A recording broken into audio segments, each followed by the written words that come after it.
Nous n'avons pas trouvé le centre du monde, nous avons trouvé son nombril. Il se niche à Pougny-Hérisson, dans les mots et histoires du comédien et metteur en scène Yannick Jolin. Des histoires incroyables qui mobilisent tout un petit village des Deux-Sèvres depuis 3 décennies. Leur devise ? Il faut le croire pour le voir. Il y a 30 ans, on a inauguré, un peu comme un pied de nez, le nombril du monde, à Pougny-Hérisson. C'était un peu comme, parce qu'on disait plutôt qu'ici, c'était plutôt le trou du cul du monde. Voilà donc ce fameux nombril du monde. Il est ici, très exactement, en plein cœur de Gâtine. Alors, le nombril du monde, un caillou. En tout cas, ça en a tout l'air. Mais non, en fait, hein. Ce granit-là, ce n'est pas n'importe quel granit, en fait. C'est ce qu'on appelle du minerai de Conte, qui contient toutes les histoires du monde. C'est ici que Robert Jarry, donc le forgeron du village de Pougny-Hérisson, l'un de nos 2 ombilicologues, a essayé de faire parler les cailloux, les fameux minerais de Conte. Alors, vous avez ici donc la GROSSE. En fonctionnement, ça donne ceci. C'est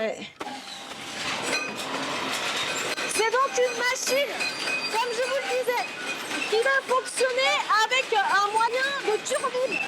Donc on a vraiment en fait les ressort ici, vous voyez, un moulin comme un autre, et ça a donné vraiment ici de la pression d'histoire. Voilà, c'est comme ça que ça fonctionne en fait. On a légendarisé le territoire. Et légendariser un territoire, c'est lui donner de la force. C'est lui donner une valeur symbolique, c'est lui donner un récit fondateur. Excusez-moi, est-ce que ça vous intéresserait d'être pris en photo, en fait, que je puisse prendre en photo votre nombril et votre tête? En fait, ce qui s'est passé il y a 30 ans, les bénévoles ont pris en photo des nombrils et des têtes. Et vu que ça fait 30 ans, bon, comme vous le savez, on refait la même chose, justement. Est-ce que ça vous intéresserait ou pas du tout? Bah pourquoi pas. Parfait. Et maintenant, c'est le nombril. C'est autour du nombril.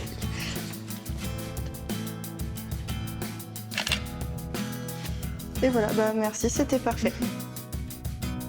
Il trouve qu'il y a une rencontre entre vraiment une population qui était vraiment en train de se poser les questions de son devenir, et moi qui étais un artiste issu de l'éducation populaire, dont le village est la valeur étalon.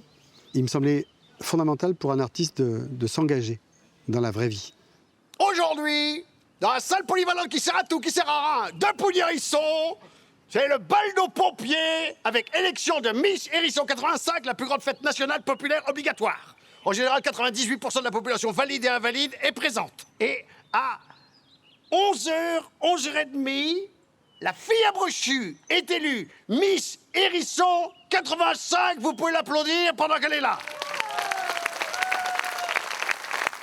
Quand ils sont venus me trouver, moi je commençais à raconter des histoires sur Pougny-Hérisson, mais je ne connaissais pas les gens. Et ils sont venus me trouver en me disant, il faut faire quelque chose. Et le courant a passé. Et ils ont accepté mes propositions. Ce qui n'est pas évident dans le milieu rural, parce que le milieu rural est vraiment connu pour son immobilisme. On a fait beaucoup avec une espèce de mégalomanie dérisoire, comme on disait, c'est-à-dire en disant qu'on allait faire l'aéroport, on a tout le temps d'idées, on est jumelé avec l'étoile polaire, enfin tout un tas de trucs qui étaient débiles pour les politiques sensés. Et il me semble qu'aujourd'hui, il y a des gens qui sont capables d'entendre plus ça, qui voient que derrière la dérision, il y a un vrai projet de développement.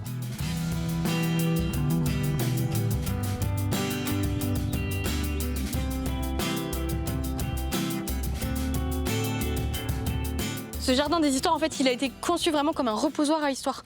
Évidemment, au-delà de son aspect végétal, est également un lieu où on peut benaiser et écouter des histoires. Benaiser.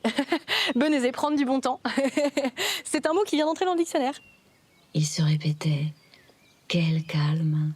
Ne plus entendre le bruit permanent de la ville, quel calme ! Quel calme !» Mais son sommeil, quand il le trouvait, était peuplé d'êtres et d'animaux étranges et effrayants. Il était livide et profondément déprimé. Il consulta. Diagnostic. Phobie rurale. J'ai trouvé un terreau qui a été extraordinaire, où on a fait cette inauguration de Nombril du Monde. Et puis 2 ans plus tard, on a créé un festival. Et à chaque fois, dans ce festival, on a commencé à tirer le fil d'une légende. Il y a une espèce d'émulation sur un truc improbable qu'est des histoires qui, soi-disant, sont vraies, mais pas vraies, faut les croire pour les voir, enfin bref, un truc qui te tourne la boule. Et moi, c'est ça qui m'a plu. On a toujours fait des inaugurations totalement farfelues ici. On a tout le temps fait des choses bizarroïdes. Voilà, on y est. Attention, tu vas avoir que 30 secondes. Bonjour. Je fais un appel aux dons de jeunesse. Venez avec nous, parce qu'on a besoin de cette jeunesse pour continuer. Les jeunes, les nouveaux habitants. L'identité de la commune de Pougny-Hérisson, elle est très forte. Et quand on dit qu'on habite à Pougny-Hérisson, on est fiers. Et puis on est fiers aussi du côté un peu, ce qui est pas mal, c'est le côté délirant du truc. On se prend pas au sérieux, puis on rêve, quoi.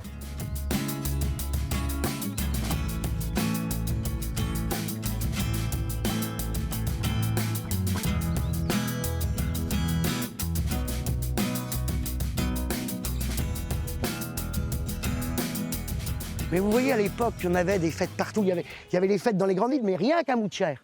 Rien qu'à Moutières, il y en avait. Tu avais le Mardi Gras de l'Espoir. Tu vois, le Mardi Gras de l'Espoir, les familles se rendaient visite les gens chez les autres pour manger les crêpes. Tu vois, les hommes buvaient de la tute-tute, les enfants jouaient au nain jaune, puis les femmes s'occupaient comme elles pouvaient, quoi. Tu vois, puis comme un verre en pousse un autre, à la fin de la journée, le bonhomme, tu pouvais le mettre dans le torchon. Il était rond comme une queue de pelle, une vraie alambic, tu aurais tiré sur la queue, il aurait fait de l'eau de vie, bon Dieu. Il n'y avait plus rien à en tirer. Hein. Moi qui suis né dans un petit village de 1300 habitants, faire un festival en milieu rural, c'est avant tout remettre la vie sur la place publique, parce que souvent il ne s'y passe pas grand-chose, les commerces c'est dur à conserver. Et aujourd'hui, le Nombril du Monde, on en parle un peu partout en France, et du coup, Pougny-Hérisson est connu du monde entier. Donc c'est quand même une histoire incroyable et un peu inespérée pour le milieu rural, parce que c'est pas partout pareil, quoi.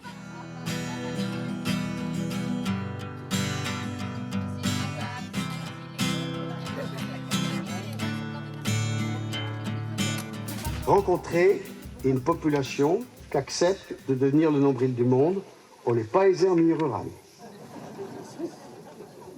C'est rare dans une vie d'homme de rencontrer une famille nouvelle, de se faire une nouvelle famille. Et avec Bernard,